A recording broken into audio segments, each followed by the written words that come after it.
Hello and welcome to DCP SideQuest episode number 108.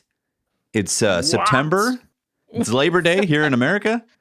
All kinds of great things. Also, we have a very special guest, Joe Winter. Welcome to the show. Hey, thanks for having me. I'm super excited about this. Awesome. Yeah, we're excited as well. For those that may be curious, you're a solo developer, right? Game developer Yeah, correct. Yeah. For Song of Iron, correct? Yep. Yeah.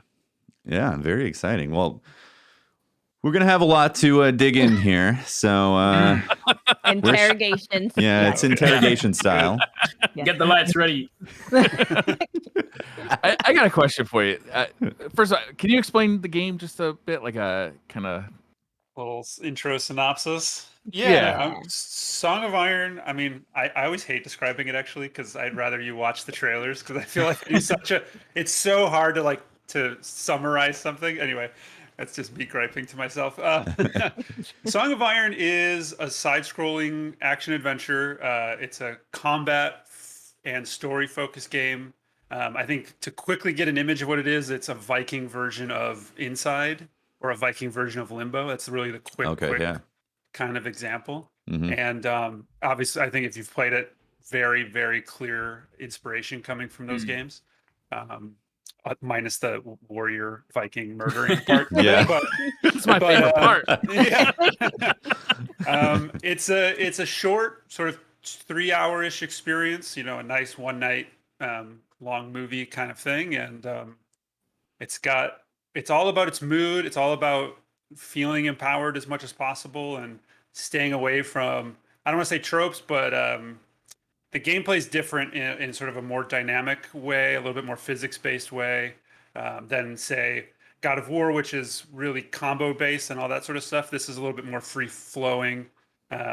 Even if it could be cleaner, that's the idea. I often describe it as the John Wick, like Viking John Wick, or sort of that's a great description, like an old Western like barroom brawl where you're smashing chairs and throwing bottles across the room. It's just it's meant to be this really kind of frenetic, nothing special. So just throw the weapons, kick people, fire all your arrows, whatever it is, and then deal with picking stuff up after. And I'll say that our friend Mylan, who I sent the stream over to you, he was playing and he got to a point where he was only throwing axes at people's heads.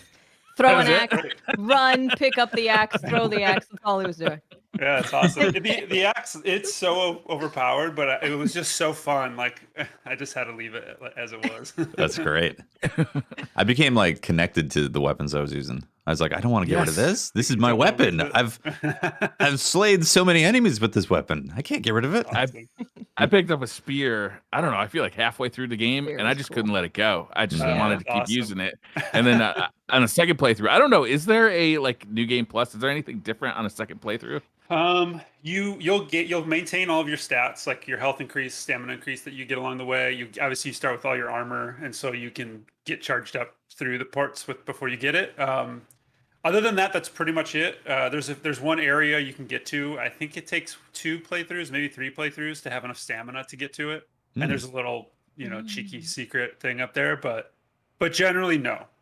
For the most part, you're not going to have a different ending or anything like that. I just wanted to play more when it was done, so I just continued to play. And I said, okay, this time I'm just not going to use the spear because I wanted to try some of the other weapons because they're all fun and they all kind of change the way the combat flows. Like with the spear, I was able to kind of just roll past enemies and then stab them in the back a couple of times and roll again as they turned around. But with the shorter range weapons, I had to be closer, so I had to. The roll would put me too far past, so I had to get in close again. It's fun. It's a fun game, man. Yeah. Wow, that's awesome. Thank you very much. It's moody. It's great to hear. Yeah. Yeah, I really like the I don't know if I've seen that before. The enemies coming in from the sides on a side scroller. Like kind of predicting. Yeah. There's this one part where you see the enemies off in the far hill in the distance, and they're like, yes, and you're climbing the mountain, and it's like predicting more people are coming into your pathway. It was really cool. Yeah, thanks. Yeah, that stuff, it all just happened really naturally. When I was building it, I was just making full 3D levels because it was just easier to get that kind of imagery in by just making a terrain and going from there. and I never moved away from that to the more traditional side scroller build, and then it was instantly like, well, instead of always coming from left or right, why not put them? And it was just such an easy thing when you walk through the steps, right? But Yeah. it turned out to be one of, I think, the cooler elements of the game as far as making the world feel bigger, and like your story is only one little piece of whatever else might be going on. The immersion level, like I think that's what it did for, like, that locking the camera to the side scroll feel, and then also having things get obstructed in the vision, like when you're going through the forest, and then you see the enemies coming through and all that. Like, it definitely made me feel like I'm in that story. Oh, that's awesome. That's super good to hear. Yeah, it's always a tough one of not doing it too many places. So you end up fighting behind a bush or something, but I was worried about it's like that. an interesting kind of like tactical. It's almost like a tactical element to it as well, because if you think about your conventional side scroller, you run through and then you're just like you can almost hack and slash your way through because you know that everything is literally in front of you. Whereas to a degree, when you see them coming in, like there's a couple of times when I first played it, I would like misread it, but like, I'm gonna go and try and kick him, and then you get it wrong the first time. So it's quite clever in the way that you have to sort of almost wait, which is quite cool. Yeah, totally. Yeah, I think it's that kind of direction that you went with the art and the use of camera angles and lighting and the enemies coming in from the background that really got a lot of people hyped about it when they first saw it. Because I think visually you see Song of Iron and you're like, this game looks really cool. So what was badass. It looks badass. What was your kind of, how did you come to the conclusion of that's how you wanted to take the use of the camera and the lighting and all of that stuff? Yeah, for sure. I had actually started messing around with a whole different game concept. I mean, like shooter, open world, more in the Battlegrounds or DayZ kind of style thing. And very quickly was just like, this is so big. There's no way I could ever do this by myself.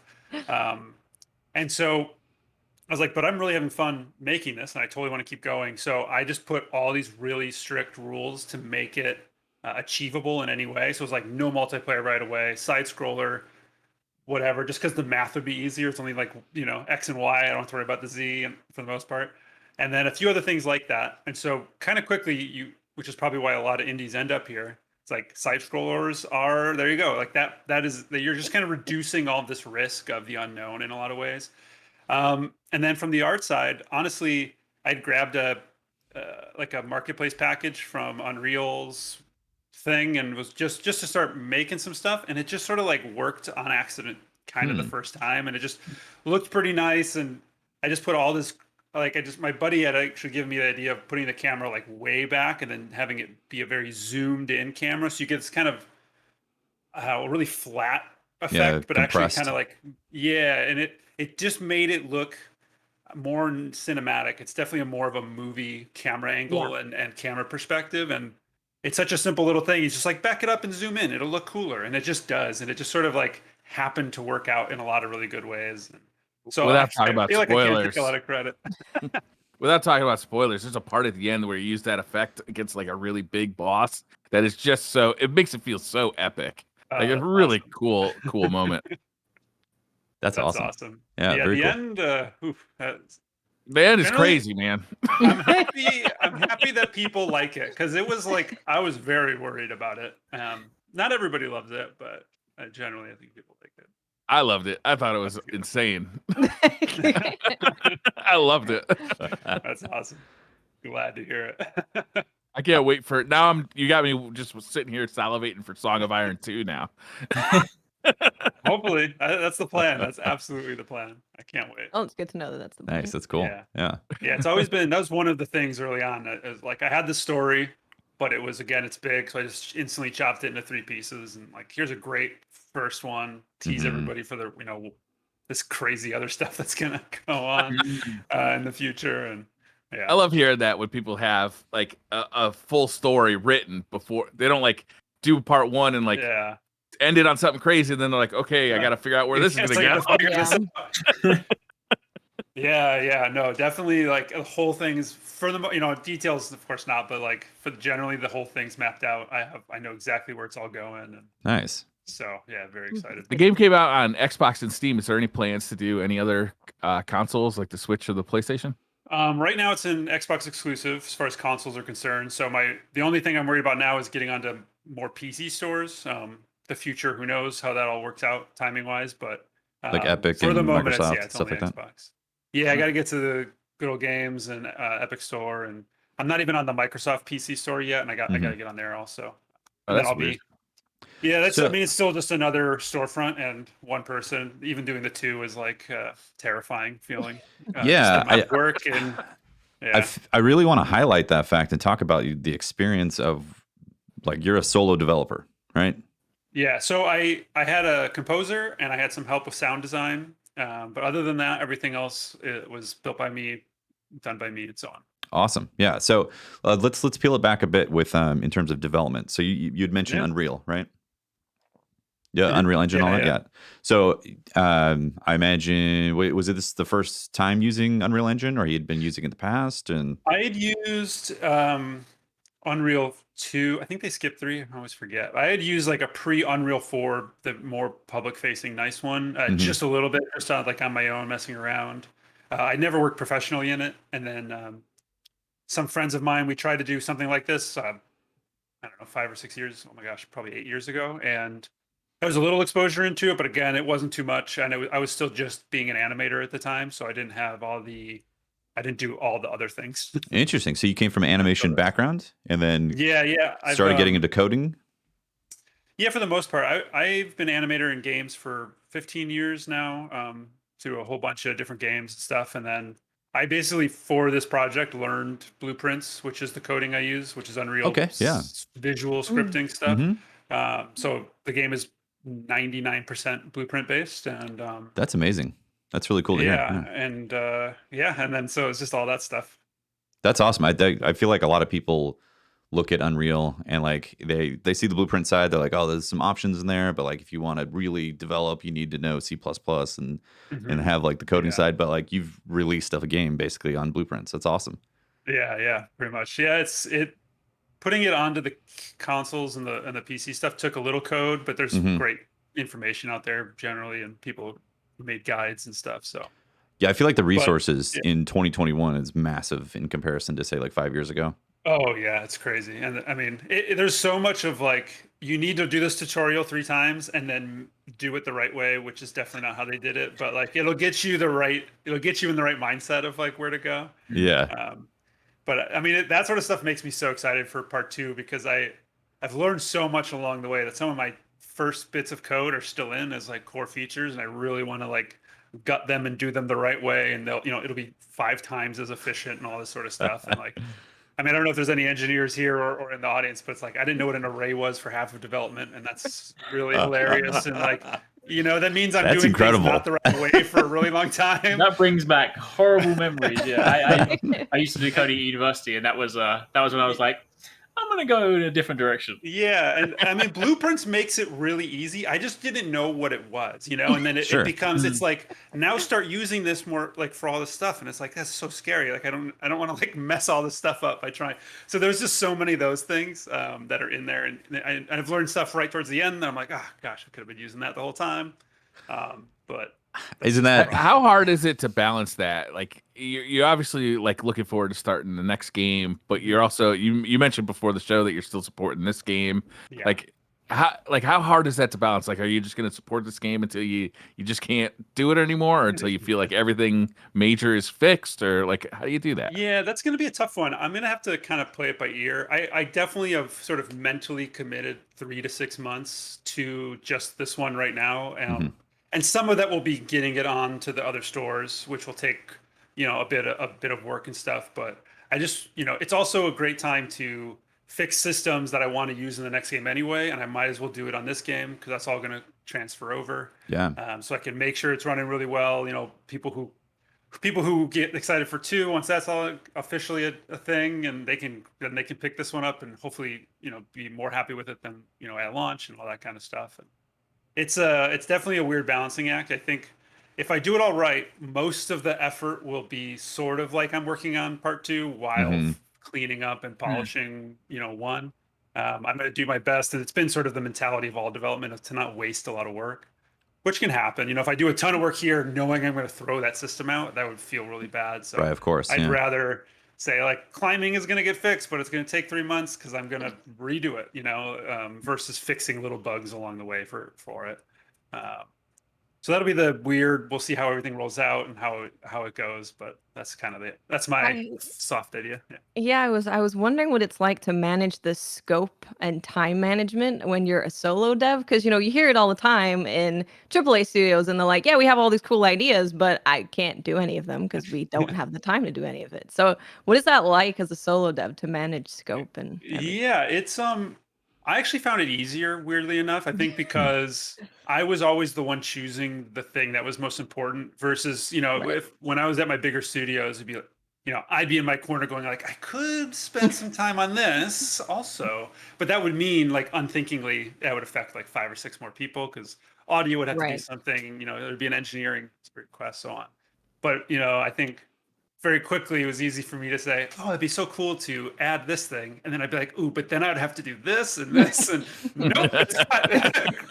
Put it on the, you know, the notepad for later. You have a team meeting in your head right away. Yeah, it's Yeah. meeting Saying, like, like, no, no, Exactly. can't do it. But alternatively, it let me get some stuff in that I don't think would make it in a AAA studio sometimes, like the bear, for example, Mhm. who you kind of run into like halfway or not quite halfway through.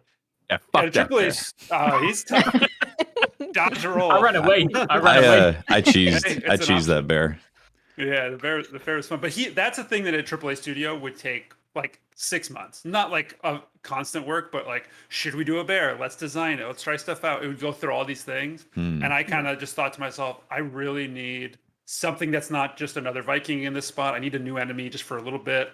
And over a weekend, I modeled and animated him, did some code like on a Monday, Tuesday, and then like the bear was 90% done.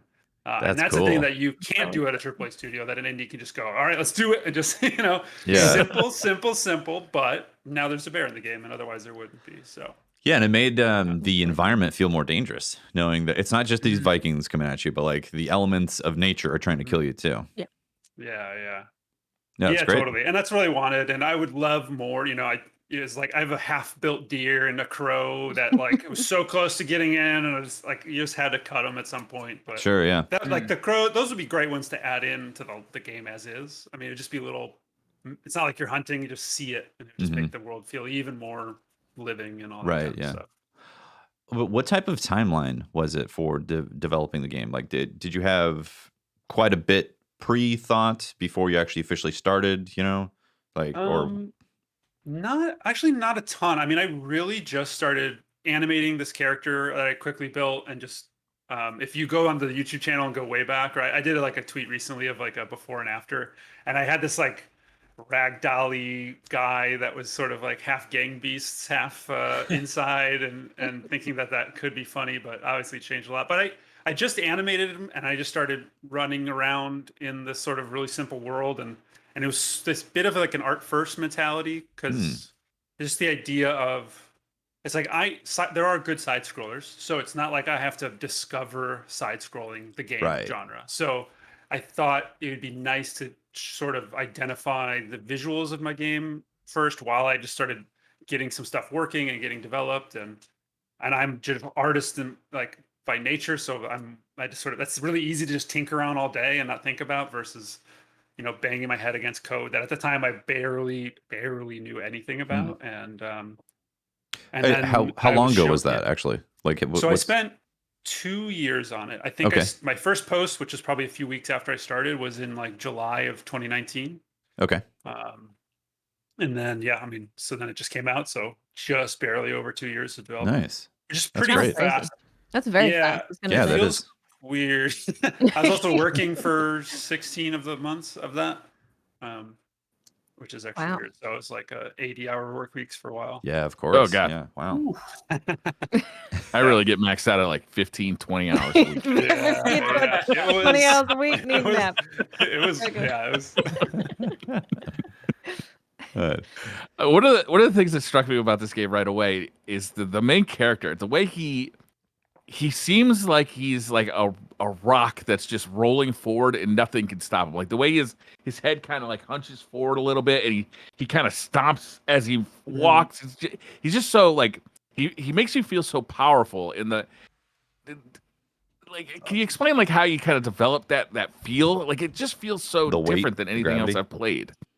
Yeah, I mean, I think one of the advantages I had with some of that sort of stuff is my animation background. That's the thing I'm so used to doing. And so the first thing I think about always when I start something like that is, like, who's this person? What's his character like? Like, I try to pour every little bit of that in every subtle, tiny little motion. And so, I mean, he is, old Logan in a lot of ways. He is any one of these kind of classical, like grizzled people who's done fighting and is just being forced to fight again because that's just how their life, falls.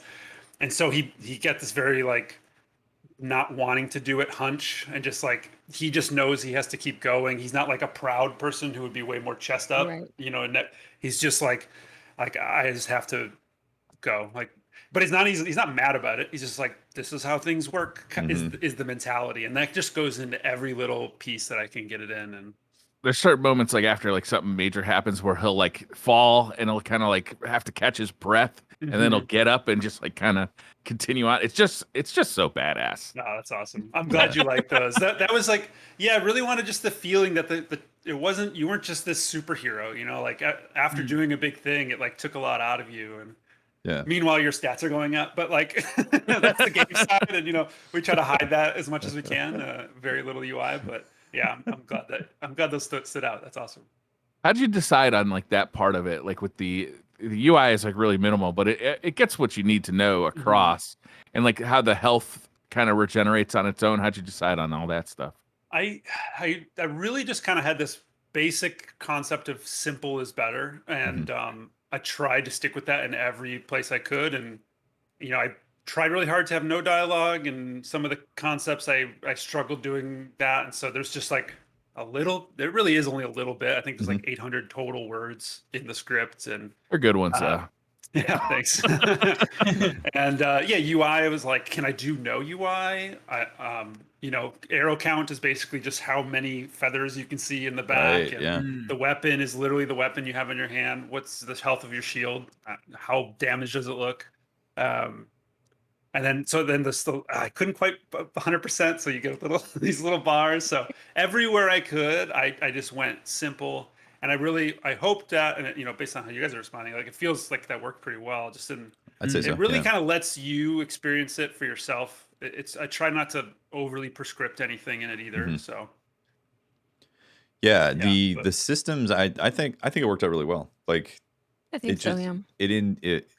it's part of that experience of how the camera is zoomed in. It's also like this minimalism in a game that like even though visually it's very interesting with the 3D setting, but also the lighting, all of that. But like the minimalism in those mechanics really play into the experience of you being this Viking that just has to go and gotta keep going. Yeah. Gotta keep Gotta kill moving. them all.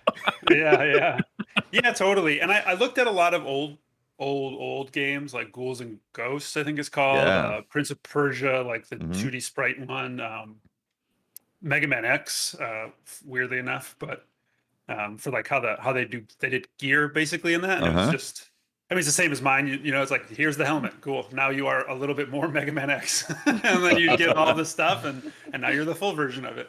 But those, it's like, is there an inventory? Really, there isn't. It's just Right. here's the thing you're finding, and it makes everything part of the story, and it's not like you're not like side questing. It's like here's the journey, and you go on it, and try to be as self-explanatory as possible. Put stuff in the foreground and the background that I never talk about, but it just lets you think there, understand more of what's going on. Gives world building, right? Just as much world building as possible. That's something going back to Inside. They did such a good job with that. Journey is amazing with that. Yeah. Shadow of the Colossus. I love that game for the world building, and the game's just amazing. But I constantly had that stuff in my mind.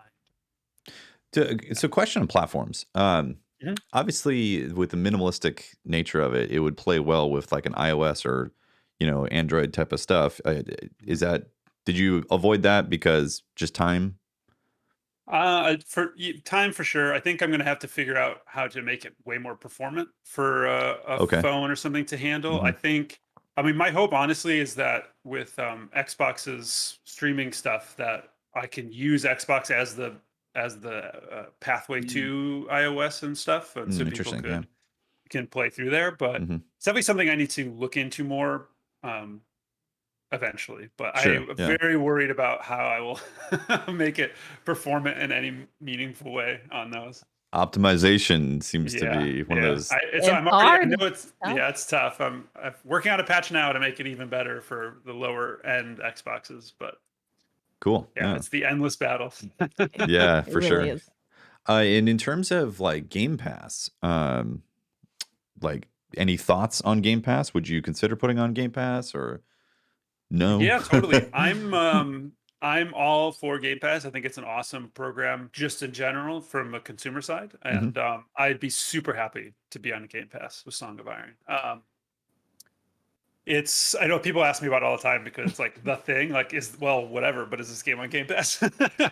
But no, it's awesome. I mean, if I and I've said somewhere like if I get the call, it'd be really hard for me to say no to it. I think I love just the accessibility of Game Pass, just that it allows a lot of people to play games that they maybe wouldn't have. But Yeah. from the business side, I've only ever heard that it's a benefit to, especially to indies. You know, it's just Okay, yeah, that's what I was I curious about that because it yeah. seems like from an outside, it seems like the Game Pass model could be negatively impact an indie developer as No, opposed I to having think direct sales. yeah. So it seems like that even if a game is given away for free, basically it means more people know about it, and that Hmm. means that people who maybe don't have Game Pass will hear about it, so they'll get it. You know, people who don't even have an Xbox hear about it more because it's on Game Pass.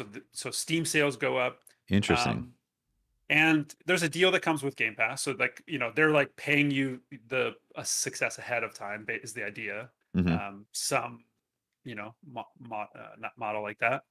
But then it's just exposure. And like my launch day was Tuesday, and I screamed as much as I could. But it's like the internet is a big place, and it's really it's so easy to get smothered down by nothing or by an algorithm's decision on that day. And anything like that, anything that's gonna raise awareness is gonna end up being a good thing in the end. Interesting. I wanted to ask about that in general, actually, Mhm. because I think you did a really good job at marketing the game, especially on Reddit. It like popped off Yeah, on Reddit, which was yeah. nuts. How do you do that? What was behind like crafting things that are going to take off, or did it just kind of happen? Um, no, I definitely like spent a lot of time preparing those posts. The two on gaming that did like 130 and 140,000 obviously were very impactful on the game development and like the following and all that stuff.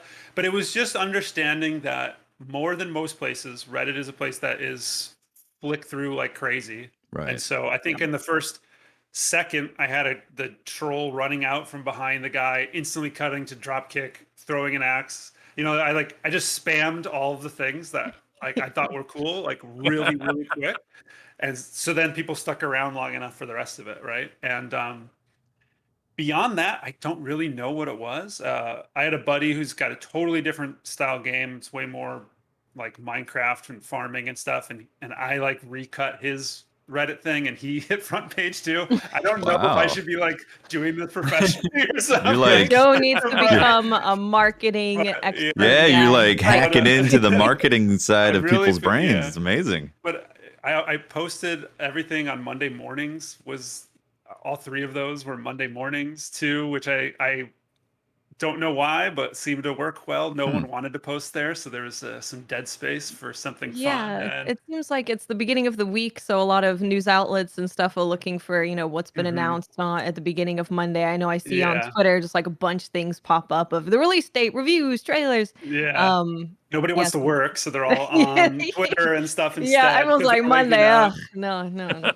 yeah. So that was one of my little tricks, and I started on the smaller subs, like the Unreal forum and just the Hmm. indie game one, and I obviously Quick, learned really quickly. Like, yeah, go ahead. can you explain real quick, like what the contents of that post was? How So do we get famous via this? Yeah. Well, it just Right. if there's a small game dev that's watching that's curious, like what Yeah, so was what it was was the it was basically a trailer. I think it was probably 15 to 20 seconds long. I didn't even I maybe had the logo on. I think I had the logo in the bottom right corner really little, so it wasn't annoying. And like there's a lot of rules against self promotion, and you can only post Right. like 10% of things can be promotion and stuff like that. Yeah. So so whatever you can do to avoid that while still getting the name out is very important.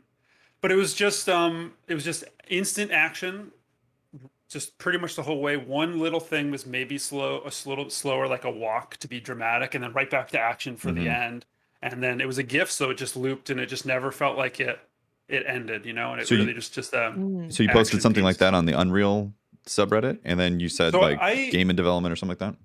I posted a much longer and not as good version of that in Okay. the Unreal forums, and I had been for probably 4 or 5 months posting more updates, like, "Ooh, I throw axes now," and it was just this terrible black stick that would just like you didn't have to pick it up, you just like fire That's forever. great. But I think even I see a lot of people post really early stuff, forgetting that it still should be content that's entertaining to watch for people. And so, it'll be just like a person running and they'll be like, I just added a new system. And then like 30 seconds later, they'll pick an item up and it's like the item system. And it's like, that should have happened literally in the first 2 seconds. And you should have done Right. it 10 times. And 3 of those times should have been different to show that there's some dynamics to the system or whatever, Interesting. however the Yeah. system works. I think that's Yeah. really good advice, that you should always think of it as it needs to be content and it needs to be entertaining to watch, even if you're giving an update on, I've added a new animation or I've added a new enemy.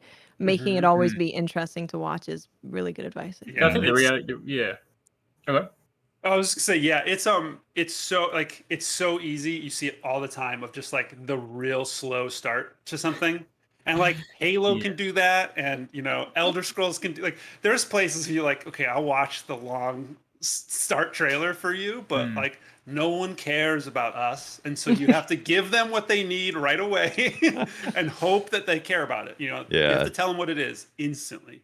Yeah, it's a lot like the YouTube The algorithm. content stuff, exactly right. It's like people's attention span is so incredibly short. It's like even when someone's actively interested in something, they still are ready to click off after 10 seconds. So but then you grab them, and then suddenly they're like, well, now I'll sit here for the entirety. Yeah. So yeah, totally. So that's, no matter what the post is, that has to be the mentality every time, no matter what. No matter the medium either or the place, right? Pretty much no matter the medium, yeah. I mean, you guys probably see it. Anybody who has a YouTube channel, it's like people just go click off and you just watch that, like the watch time literally plummet to like 0% The watch after time a couple crash. seconds, and you're just like, geez, like how'd you move that fast from the play button to the leave button? I'm just I do that myself. I'll be watching a video and forget what I'm watching the video for, and just click off of it because I got bored already. Like during the intro or something. Yeah, even for my trailers, I have the little, like, it's 2 seconds, the teen, and then it says blood, whatever. You can see the spike of people trying to skip that. Like, people don't want their time wasted at all. That thing is literally 2 seconds long. And I literally see a spike go down to like 30% and back up. It's like no time for the rating. It's hilarious. But that's what it is. You have to deal with it. Exactly. Instead of being disappointed that people are not paying attention, it's like, understand it, use it to your advantage, and then once you have their attention, like the major franchises, then you can embellish, right? Yeah, then you can do all the slow cinematic stuff and not just action. Yeah, like part 2, hopefully the announcement trailer, I can like ease in a little bit, but I probably won't. I probably will still start with some big thing, and then I'll do the slow start, because then you're already like, oof, a new dragon, what's this? And then it's like guy walking in the forest or something. But that's very cool. Yeah, that's the definite mentality. I can't wait for part 2. I'm just trying to figure like, how do you even do a trailer for part 2 without like spoiling part 1? Yeah, I don't know. That'll be interesting. So question, it's no small piece. Yeah. So question for part 2. I mean, are you already making plans to potentially expand the systems dramatically or stick with the direction? Yeah. I think it should definitely just feel like a continuation of what's been played and what's been done, but definitely intend to add stuff. Most of what's going to be added is sort of things that have already been intended, and I kind of left to just be safe. I want more grappling. I think that's like a missing element in the barroom brawl feel of just kind of that stuff. I actually look towards Smash Brothers a lot for Mm. the combat. yeah. I don't know if, and it's Smash Brothers does an amazing job of being very contextual with the fighting. It's like you jump, it's a different attack. If you jump and you're pushing a direction, it's another different. It's all this like really kind of clean stuff. And the thing I'm missing from that, even though obviously Smash Brothers is way better, but is the grapple. And I think that's such a great element for a Viking thing, and grabbing guys and throwing them on the ground and stuff, I think will be awesome. Tons of cleaning up. I think climbing is a pretty rough system. Definitely the most complicated one. So I just want to clean that, improve the weapons, improve probably the amount of weapon types, just a little bit of addition there. And then the big elephant in the room that we can't talk about is going to have an effect on the world. And there's just all this, there's more story, there's more involvement with other characters and stuff will come in the next one. And I was curious. Stuff. Yeah, I was curious how much of the RPG desire did you have to fight to like keep it streamlined and minimal versus like, oh, I could go down this system and like have this, Yeah, honestly, that was one that had a very easy time when I got rid of it at the beginning, never looking back. Because it was like that's gonna be so much work to do. It like, is a lot. Yeah, it's so much, and you're balancing, +1, +2 items and what that means, and the first, like, one of the things I didn't want, and it's funny you guys were saying that it happened to you, was I didn't want anybody to care about their weapons at all. I just wanted them. I wanted you to just grab it and just spend it to win. I was it's awesome holding on so long. And you took it all the way. I love that. That's so awesome. When I would throw the weapon, I would purposely go back and pick up that specific axe. Yeah, that's Tessie my needs axe. a kill tracker on his. Yeah. on his Oh, yeah. It's like, that's my axe. I could probably do that. Were there any How many weapons are in the game? Yeah. There's 2 axes or 2 one-handed axes, a sword, a one two-handed axe, spear, and a hammer. Nice. So not many. Were there any on that? You mentioned sort of expanding the weapon list. Were there any that you wanted to have, like you wanted to get into like part 1, but you just had to cut it? Yeah, I never really got like a true hammer, like a battle hammer in. I think that would be really awesome. Even the hammer that's in, it's more of it's an axe basically. It's just, that's like one of the secret things you can find it, but so I barely count that. But yeah, a big 2-handed hammer I think would be awesome. The Draugr guys, the like big zombie Vikings, they should have had a hammer. That would have made them perfect for their character. But I just couldn't get to it. I think different sort of spears would be good. I mean, I just basically have the one version. It'd be great to be like a 2-handed spear, which did different stuff. I think would be really awesome. And that sort of stuff. And for the most part, I just want to give them more character also. Like the sword and the axe are basically the same thing. And it'd be great to break them up a little bit more, give a little bit more depth to each one of them too. I think I really like the 2-handed axe because you can block with it. Which makes it way different than some of the other stuff. But you can get arrows, but you can do that like knockback combo if you're holding block while you do it. And yeah, it's just more without too much, if that makes sense. Yeah. Just make the game better without losing anything of what made the game good, I think. Oh, that sounds easy. Yeah, no problem. I think it also fits the theme as well, to be fair, because given the sort of the story you're trying to tell and the sort of immersive thing, I feel like it's not, and given the Viking setting, it's not necessarily the sort of thing where you need to say, hey, my game's got 1 million weapons, right? Like realistically speaking, given the theme, there's not too many unique, like really, as you say, like once you've got a hammer in, and maybe like twin daggers could be kind of cool, but outside of that, you're just like, I'm pretty much done. Yeah, totally. And exactly. I think I never want to like, okay, I made this game. Now I'm going to make this other game that looks like it, but it's like, finally I get to do all this crazy stuff. It would just, that's like a problem that happens all the time, right? And I don't want to lose what I think the core of Song of Iron is the thing that people like the most. I think it's rough around the edges for sure, and it's just going to keep getting better with more time. And I definitely don't want to lose the thing that was working the best. And that's, of course. It's the very simplicity. easy too. Yeah. It's so easy to money or time or whatever, and now it's like the combat's all different. It's like what we like, right? Yeah. Fascinating. You said that the only one thing that you sort of worked with someone else on was the music, because the music was incredible as well. The music's great. I mean, like that paired with obviously the visuals and the setting and everything, it was just like it really set the scene. It was so good. Yeah, that's awesome. Composer Will Ghost did an amazing job with that. We worked really hard to not do like a orchestral Viking track, Mm. and we really wanted to feel as, I don't want to say tribal, but as like genuine as No, possible. And definitely, yeah. The chanting Totally. was great. That Like was when you reach the Eating incredible. forest, then drums, you have the too. chanting. Yeah, oh it's yeah, I mean really he impactful. performed all that too. So all that singing was Oh, him, and wow. all the growling and stuff. And That's cool. Cool. yeah, it was really cool. It was such a, the story comes from a D&D campaign, which is where a lot of it comes from. And we joked the whole time that the music that we were using was like a band that was always just kind of like following us through the woods and like playing all the music to be part of it. And so it's funny, it's so funny, but I like described that to him and I was like, never be big with this. This is literally two guys following us around off screen, playing one or two instruments and singing.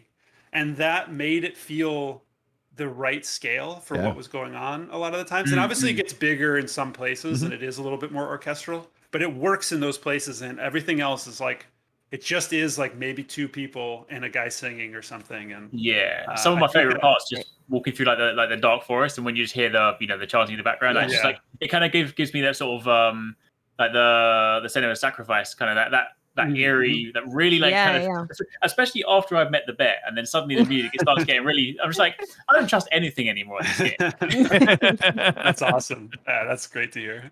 Yeah.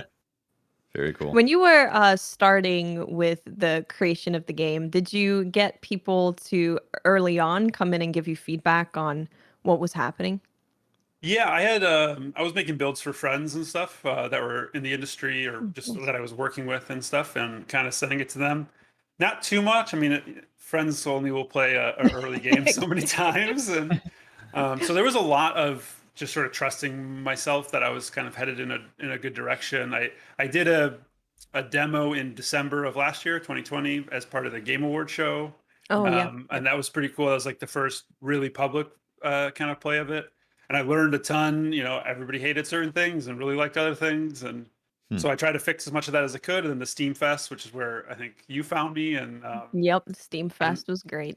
yeah, and that it was much better. But even then, you know, there's like a lot of like, this doesn't work very well. So I tried to fix that with the month left before launch after that, basically. And so those were some of my biggest kind of feedback loops, which is kind of funny. Maybe not the best way to do it, but and then I did end up having a community beta test run for a little while. That helped a lot. How many? It was one of the things. People? The game was simple. I think I did 100 invites, and which means maybe 50 people actually played, which is a funny thing. You know, it's like 500 applicants, 100 get accepted, 50 of them play. No, that's amazing. I mean, people need to know that. Like, I don't think people think about like what the numbers actually are of people following through on that. You know? Yeah, it's crazy, and I think that was a high number too. Probably. I mean, you can see it like in all social medias too, right? You have X amount of followers, and like 1% of them will ever, you know, respond or anything to it, which is fine. Like, not everybody's looking at Twitter all the time or whatever it might be, but yeah, the percentages drop. It's some people just like to watch. Yeah, some people watch, and there's nothing wrong with that. Yeah.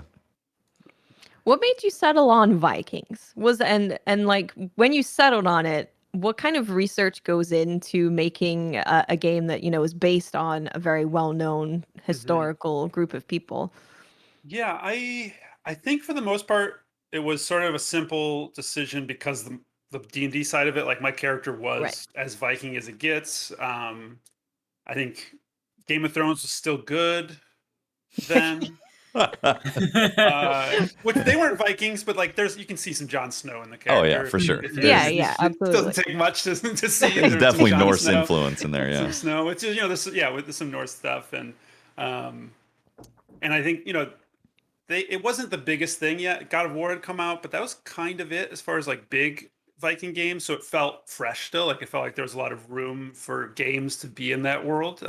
Obviously, since then we've had Valhalla and about 20,000 others. You know, and a lot of them have been big, so people are very aware of that thing happening right now. And I did try to do a lot of research just to make sure I wasn't making any fatal mistakes. You know, I didn't want to Hollywood it. There's a few things where I know they're wrong, and I probably will fix them in the next one. Like silly stuff like the rim of the shield shouldn't be metal. It should be fabric. Oh, interesting. Metal rim very shields are not real. They're not a thing. Oh, really? Huh. Because you want the blade to bite the shield. You don't want it to bounce off. Right. You want it because then they have to pull it out. You can turn, there's all these little things, right? But that's one of those non-traditional concepts that is just how it is. So there's 1,000 little things like that I want to do right. The double-headed axe is like so bad, and I really should just remove it like to be more accurate.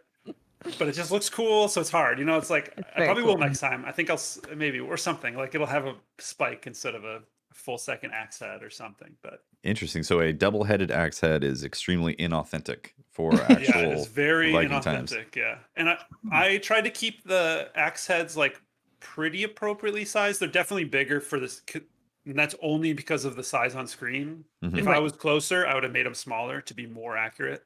I mean, Warhammers, the head of a Warhammer is only about, this big. It's not a giant, Mjolnir brick like we like to show in movies. Not an So actual that's the anvil. stuff I love to do that the right way. I love that genuineness. I think it adds like a weird, subtle dynamics, and you believe it better in certain ways when things are more grounded. And I'll always push that direction if I can. Very cool. Yeah. Yeah, that's really interesting. In terms of avoiding pitfalls, how, I guess, is there any advice you can give someone for identifying pitfalls in early game dev? That's a good one. I think some advice I got a long time ago from a coworker boss that he was like, his mentality was always make one button press fun first. And I think a lot of developers have this, and I myself included at certain times, it's like grandiose full scale concept already somewhat solidified in your mind, and then but like jump feels bad. And I'm not even saying my jump is good. My jump could be better, but it's one of those things like my attacks is like the button I did first. If you hit the attack button, this nice little combo, 2-hit swing thing plays, and it feels pretty good. And then I moved on to the next thing, and that was like, now throw it, and then I try to get to that to feel good. And I think if you try to build too much of a game without making the basic stuff first, you can suddenly be in this place where you don't know how to fix stuff because you've got all these concepts, and then you get stuck really liking this piece, but to get to that piece to make it make sense, you have to go and change all this other stuff, and it can just make you spiral into this disjointed feeling thing. So core That's elements. really good advice. I think people fall into that trap quite easily because you have, like you were saying before, we can have so many amazing ideas for a game, and then it's like you run off with it, you get excited, create all these systems, then you're like, oh crap, this thing feels terrible. And then it becomes a way bigger problem to fix if you're not taking it one step at a time. Yeah, my biggest pitfall I think was my control schemes and like just dealing with them in general. That's definitely the biggest point of feedback, and like feeling clunky. And it's because I kind of just kept making stuff, and I was using the keyboard for so long, and my hands got used to doing these crazy like hit 7 for this one ability, and you're like, that doesn't work, man. Like, you can't do that. But it just like I let myself forget about it because I slowly did it, and I had all these weird finger things I was doing to make it work, and then I tried to put it to a controller, and it was like, oof, this is gonna be rough. So controller was like, I don't want to say afterthought, but it was definitely later on in development. It was the secondary one. Yeah, I mean, I never thought I was going to be on Xbox. I just imagined this little fun Steam project. I would never leave my job. It would just be a little side thing. And so for a really long time, yeah, it was just keyboard.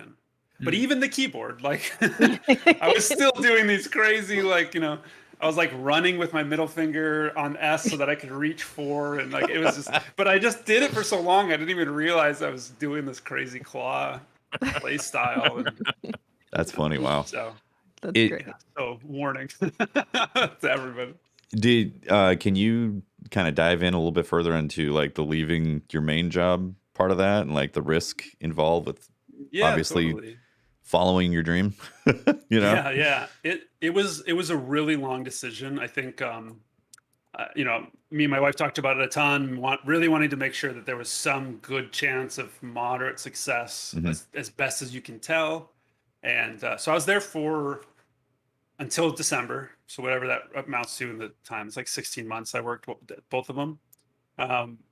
you're always after wish list, which is like a common indie thing to always ask for. Steam wish list that's the only number you kind of get to understand how well you're doing or whatever. This is for people getting their game out there on Steam. Like if people wish list it, there's more possibility of getting exposure. Yeah, so the core idea from Steam is you get this big wish list, which is like having a game in the cart almost. It's a little less than that. And then the day of launch, theoretically, Steam sends an email to everybody on your wish list and says, Song of Iron is now out. And there's a button so they can go right to the store. So, X amount of people get this email, and in theory, you get this wonderful flood of day one purchases. And so, of course, the bigger that, as we talked about percentages and the wonderful drop off that happens, you hope that percentage is strong, and then the viralness of Steam hopefully then enough of your wish list comes, spikes the algorithm, and then you go to the up and comings and you go to the top selling and all that kind of stuff. So that's the dream scenario. It's interesting because it's kind of like with YouTube, right? Where it's like leave a comment, leave a like, engagement is what pushes it up to more people. Yeah, totally. I mean, it is exactly that thing. And but it's like, okay, here's the thing I worked on for 2 years. Like, I hope you like exactly. it. Like, it's like the extreme part of YouTube where it's, hey, I worked on a video for a month, where it's like, actually, I worked on a game for, 4 years, hopefully. The 2-year produced YouTube video that gets 600 Eric's views is panicking as we speak. So you did so you looked kind of realistically at like going full time on Song of Iron, what it would be like to step away from the full job. Exactly. Yeah. I mean, it helped a lot to have the Xbox partnership or deal, whatever the best phrase for that is. But the ID at Xbox team, became a partner of mine, and that's why I'm on Xbox at all. That they found me because of the Reddit posts. Can you speak a little bit about how that happened? Yeah, sure. I mean, basically that first Reddit post, which would have been February of 2020, right when all the fun was about to start, and they just reached out. I mean, I think literally on Reddit, one of the ID at Xbox folks just sent me a message like, "Hey, I'm from Xbox. I'd love to talk about your game."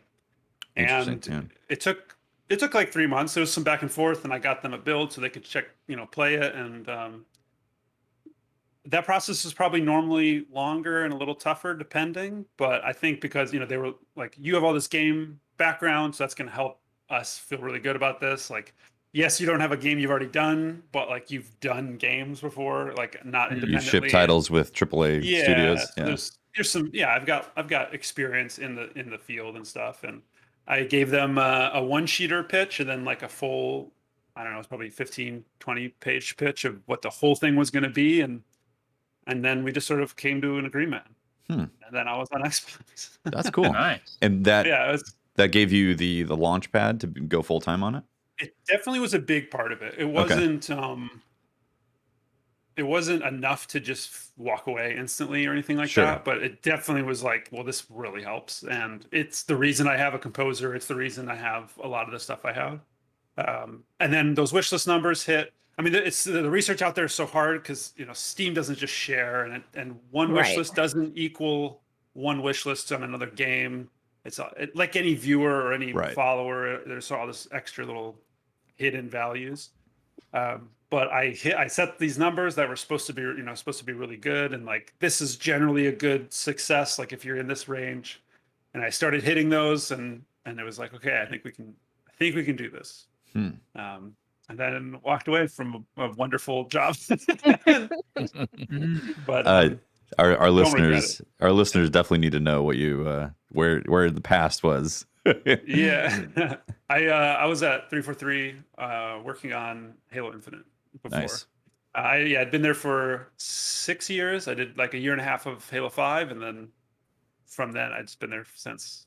Cool. And you said 16 years in the industry? I think 15 roundabout, probably at the end of this, probably it's like 15 right now, give or take. Nice. What was your first? I worked on. What was the first game you worked on? Big Buck Hunter, if you're familiar with the arcade. Yes, I am absolutely familiar with that. Worked on the HD version of that, which is probably the cabinet that's still alive out there. Terminator Salvation, the arcade game, which you see in theaters a lot. Worked a little bit on that. Then I went to Cryptic Studios and worked on Champions Online, Neverwinter Online, and then an unannounced title that never made it. But I was on Neverwinter for like 4 years, Mhm. and then after that, I went up to 343. So I've had pretty long stints at companies. That's pretty unusual for the Sure. industry. But yeah, it's been good. And then Halo is one of those dream jobs. It's like, okay, I'll move Halo? to Seattle. Let's Never do heard of it. Yeah. I Yeah. think Yeah. Twitch chat is full of people going, he looks 23. How dare you? 23. I'll take it. Let's do it. I'm very happy with that. I think it's Listen, amazing. I just released my game, and I think that's the happiest I've been in a week. So thank you, everybody. That's awesome, man. Much older than that. Yeah. I think it's amazing that even though you were part of these companies with a successful track record, it still wasn't an instant in for you with like the Xbox ID system, all that, right? Like, Yeah, no, it was very specifically independent of that. Mhm. I mentioned to them that I had made games, and they're like, "That's great. Put the list of things you've worked on here." But beyond that, I didn't know them at Microsoft, and we even had to do a little like anti-corruption check. It sounds Mhm. so dramatic, but it's just Microsoft really doesn't want to ever do or have the appearance of. so it was almost a favoritism. bad thing that you were a part of it. Almost was. Yeah, I mean, Wow. it Yeah, almost that was, makes which sense. is really. I hate to like feel like I'm just selling up Microsoft, but they really care to not do that sort of stuff, and that's So I got this call from like one of Microsoft's lawyers and having a little like, hey, so how do you know this person or something? Wow. And but it was like that was it, and then it was over, and they're like, cool, continue, and but it's great that they do those checks, and they're really trying not to be weird about it, or have any weird favoritism or anything. Mhm. And I couldn't say anything about I couldn't connect the two in any way until after I left, because I could never use like my success or like just Microsoft's name to push my success in any way. Right. But now that I've left, it's just like, this is not my history, so it's different. But Yeah, of course. Yeah. That's really fascinating. They have such a Yeah. credence, whatever. I'm missing the right name for it. Rule. Yeah, rule about that. yeah. Being so Yeah, it's so good. I mean, you don't. In the end, it could go south so easy if Mhm. they're not, Sure. if they don't care about that stuff. So I really appreciate it. Yeah, it's a really good company, honestly. That's great. Yeah. Awesome. So fascinating hearing just I love the pathways of it, because you're making art and there's no true one way to do this stuff, right? Mhm. There's so many different yeah. so many different ways you can come about it. Yeah.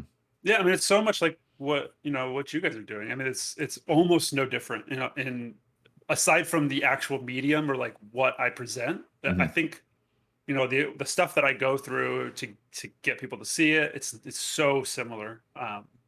And it's crazy the stuff that works. It's almost never what you expect, and you guys probably run into the same. Yeah, kind of everyone's thing. like, yeah. Yeah. Pretty much Put out- I identical. spend 2 minutes on a video and it pops off, and then Yeah. you're Yeah, like, it's why crazy. would you do that? Yeah. Yeah, I was in E3 at one point. I was in the Game Award shows, like festival, and then one person with 100,000 viewers would say something, and it would just like spike way higher than anything else. And it's just like, I was in the shows. Like, what do you guys go? That's Help me, wild. So this seems so crazy. The shows were good. Don't get me wrong, and it's Yeah. awesome, and I'll totally do them again. But it's to the point. The 2-minute video that you literally spent 2 minutes on sometimes is like the value to money. If Yeah. you really break it down, it doesn't always match. but you never know what's going to hit, right? But you never know. Yeah. There's got to be the substance though. Otherwise, you can go viral with a 2-minute like video, but if there's Right. nothing to back it up, you don't actually reap the rewards of that. Yeah, right? yeah. That you need somewhere for people to go, right? Or else it's just an empty. And it's like 1 million views and like 1 follower comes through or whatever. Right. Yeah. Yeah, definitely see a lot of that stuff. I was never a social media person going into this, and all of my social media is all for the game. And it's just like, here's a new world that I like wasn't ready for, and it's so What is this so awful place? interesting, but it's awful, and it's just. But I love it as an analytical puzzle. But Yeah. Yeah. it's like, man, what will work? Why did people not like this post? Like, I knew this post was going to do so good. Nobody cared. Fascinating. But- Yeah. Yeah, It is it's really always- interesting. It's also I find it really fascinating the effect of influencers just and not just like a big influencer. Obviously, a big influencer is going to raise the signal on that, but like you were saying, like 100,000 like sub person mentions it, and then suddenly a spike happens from that, right? Yeah, it's crazy. I think it's all, it's so much of it is like targeting the right group of people. So Yeah. Yeah. a million person audience that doesn't game at all, it's almost useless to you. Or Yeah. useless is a overly harsh way to say that, but like it doesn't relate to that audience, right? Yeah. Right. But I think like Someone runs a Yes. channel on plumbing facts. They're not going like, to they're not recommend looking video for- games. They're not looking for the next indie Viking game. But like Skill Up did a thing, and I mean he's like almost 1 million. Yeah. And pretty well known in the industry, right? And he did like a indies to check out from the thing, and he kind of highlighted Song of Iron a bit, and it was just like this massive spike on Steam and my social media and stuff, and that was just amazing. It was just so awesome. So do you think that's because people trust the like where it's coming from more so? Like if you look at E3, it gets a lot of people to look at it, but there isn't necessarily the same trust as someone who's built an audience who recommends stuff. Yeah, I think that's a huge thing. I think no one likes the rating systems. Like everybody's complained about them at some point for whatever reason. But if you find someone that you think you seem to agree with on a lot of things, then you can just go to them and they'll. And 90% of the time, they're going to have the same response. So they give you yep, we will like this, my group of people who think like me. And then it's sort of like it's such a great anointment from them, when you get that sort of thing. So I think that's really big. That's and a funny also, word to use for that. yeah. I usually use another one, but that's the one that came out. So we're going to go with it. Here we go, what was it? I think E3 too, or, shows, there's so much noise. Yeah. And I, like the first one I got, seconds, and people are like, I remember you from that. It's like, yeah, but nobody cared because they were looking at, this announcement and this announcement. And, It's just one thing after the other. Yeah. And the news cycle's just full of way bigger titles, way bigger this and that. So when it is just a person on a random day, it's so much more valuable. Yeah. In the end, it's crazy. Yeah. I guess in turn back to like advice for indie developers, people trying to maybe get their first game out or something like that. Like, I guess it sounds like you'd recommend targeting influencers over trying to go towards E3, or obviously do both, but. Yeah, definitely both. I think it's all about an accumulative effect, and it's Absolutely. the best advice sort of in that realm is to expect almost nothing from whatever you do. Right. And just be happy when some of them work out. Try them all, because your audience may be an E3 audience, or it may be this audience or that audience. And it's so hard to know. I'm always surprised at how one thing does versus another. And so it's just a lot of experimenting and paying attention to the response so that you can do better in that space the next time, but also, learn and grow the from success of this place. Yeah. Never expect some big thing you work on to just make you successful. It will disappoint you only. Yeah. Absolutely. Yeah, it's interesting because I think it's also targeting, obviously the audience that's going to work for your game is a really good thing to do. So knowing what your game really is and what kind of people are picking up on it is really important. And getting as many people to talk about it as possible. Because like you said, having one very large person mention it is great. But if it's popping up all over the place on social media and people are talking about it, it's going to push it to actually conversation starters instead of a spike. Right? Yeah, exactly. Yep. Yeah, absolutely. And yeah, it's the endless game. And it's not over yet. And it's out, and I'm working on some patches, and there's a long road ahead now. Yeah. Is there anything that as an audience people can do to support their favorite indie game to try and, get them to be more popular or more known? That's a good question. It's so helpful always to the same stuff that everybody says, liking and commenting, all these little things, that to put it into some context to people who don't know. You all really know, but every like is probably like 5 more views. Every comment is probably like this handful of more people who will see it. And if you think of it that way, every time you go to this, your favorite game that you can't wait for, every time you like and you make a comment and you do this every week, that is literally showing it to more people, and you're not even doing anything. And it's not even necessarily your followers. Right. Like if you have one follower on your Twitter and you like and retweet it, it's not only that. It's telling this algorithm that people are interested in this thing. There's engagement on the post, and then Twitter by itself will show. I'll show it to 3 more people then, and you hope that those 3 more people also do it. Like, I hate to make it such a math problem, but that really, does help. I mean, it's just that's the fight that we're in. And you know, I keep going to be like, you guys all know, but it's like the first 10 minutes you're like, this better hit 50 or whatever the number is for you then, and you go, oh no, this is bad. Like, it's not doing it. And then you just like, you know, right away whether it's good or not. It's because of the core people sitting there, and are they clicking, are they commenting? And if they don't, then that post goes nowhere. Yeah. And that's sort of the long haul, the kind of boring support. I think telling people, like your friends, that you're excited for a game obviously helps. And buying it literally the first minute it releases is probably the most helpful thing you can do. Like, if you're going to already buy it. That's really interesting. Yeah, that's because charting, right? Yeah. I mean, Steam, for example, the best that we can understand, us being the indie devs, is Steam kind of like gives you about 100,000 impressions in the first day. They put you on the like new games list, so you're going to get about 100,000 impressions. If your conversion of those 100,000 impressions is good, you will be seen more and more and more through the day and the week that follows. If that's bad, bye bye, you're gone. So if you want a game to succeed, be there that first minute. So that first hour of conversion is really, really good, and that will help the person that you're trying to support the most possible.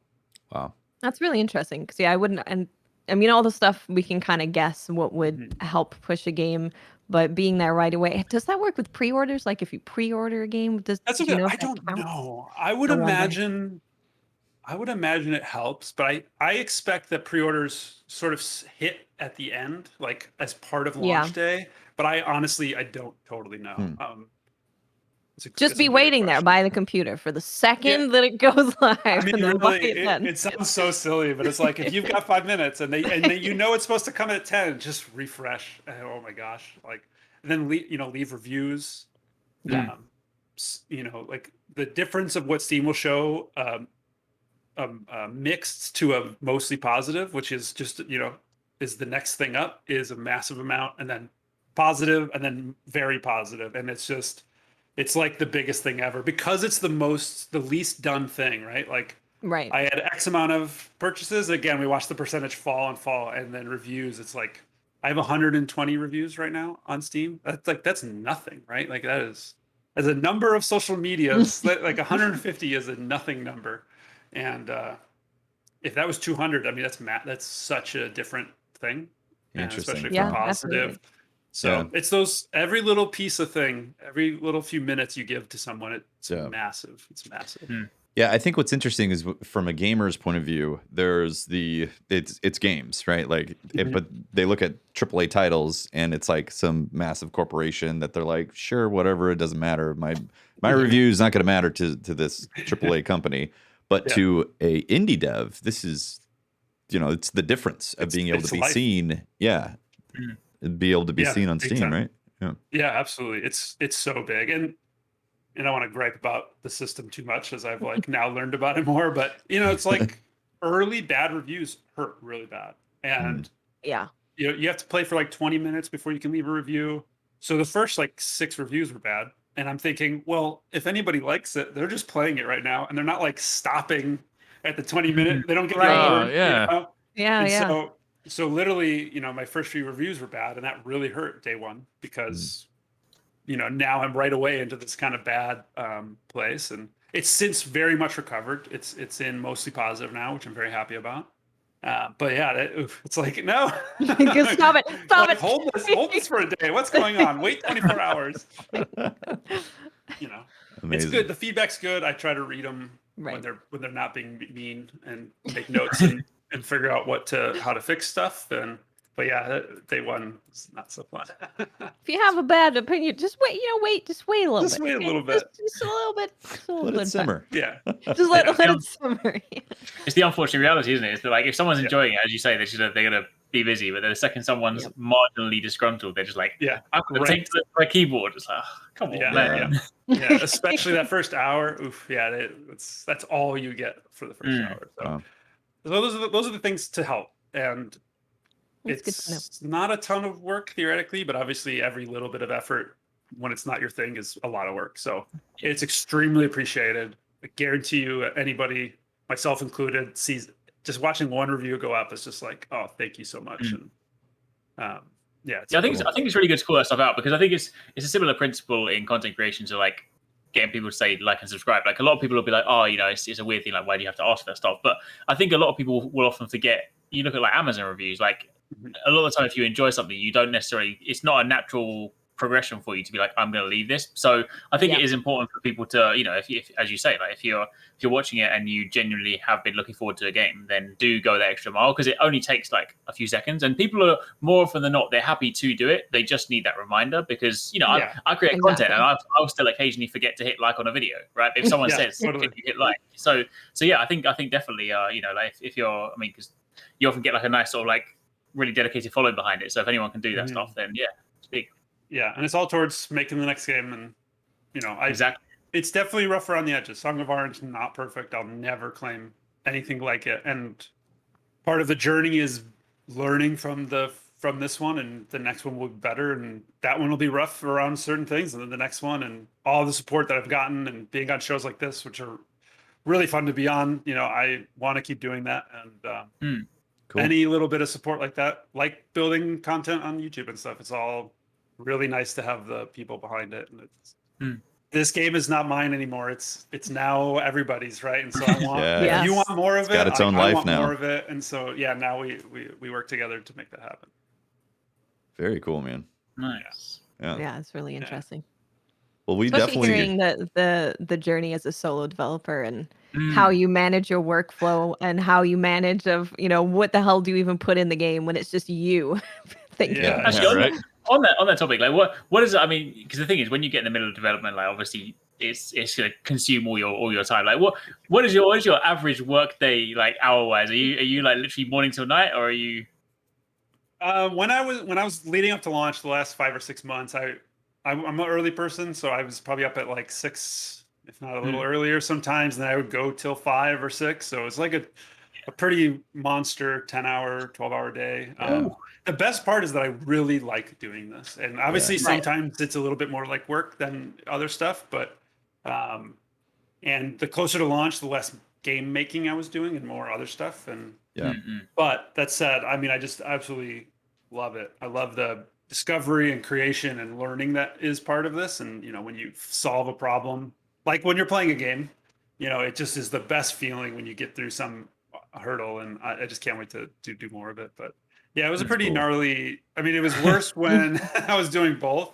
I was definitely starting to go a little crazy, and it was sort of like a one or the other was going to have to break kind of thing at some point too. But yeah, it's calm. I'm trying to be calm now. I'm trying to I'm trying to protect my sanity and my health, and it's important, all that right? stuff, big time. Yeah. Well, we really appreciate all the hard work. The game really turned out awesome. Yeah, it really is.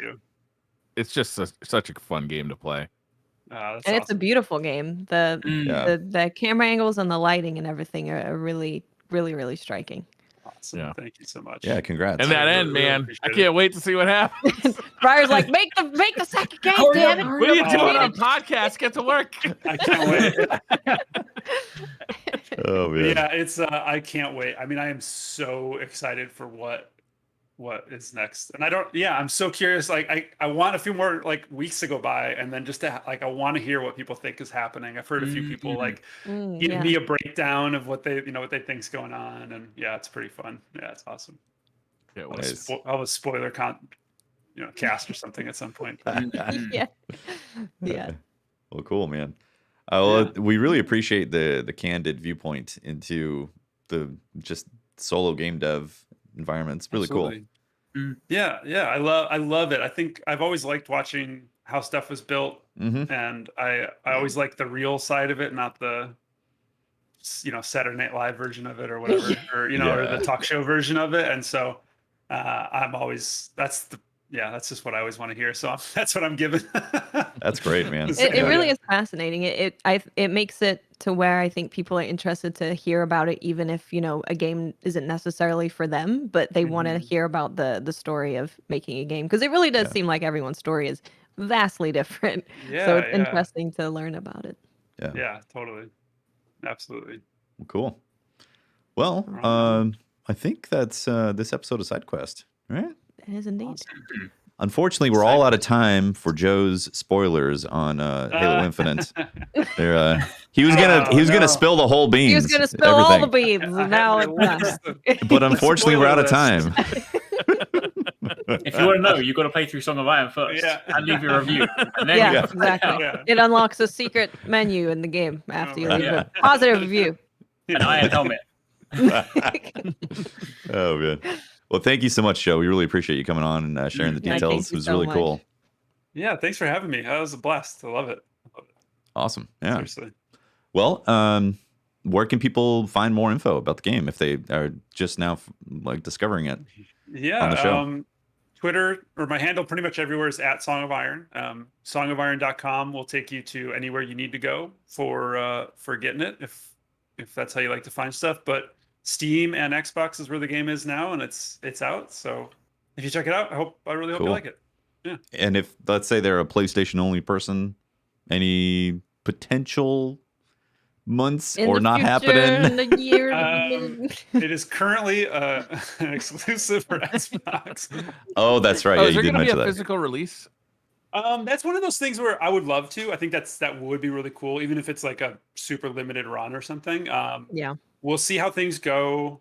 If there's a ton of demand for it, which there's some, but I would love to do it as just like a fun way to, fun little thing. But Cool. like there's no mass release for sure.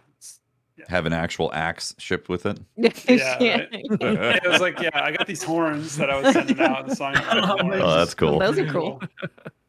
So I've got a few. I got to do a giveaway for the last couple I've got, but Awesome. yeah, but that's about it. Other than that, Cool. Awesome. Well, yeah, that was great, man. Thank you so much for coming Awesome. on and sharing the details. It was we really appreciate it, and we really enjoyed Song of Iron. And yeah, awesome. Thanks for having me. Seriously, I really appreciate it. cool. Well, that is episode 108 of DCP SideQuest. Yay. Thanks for tuning in. We appreciate everyone.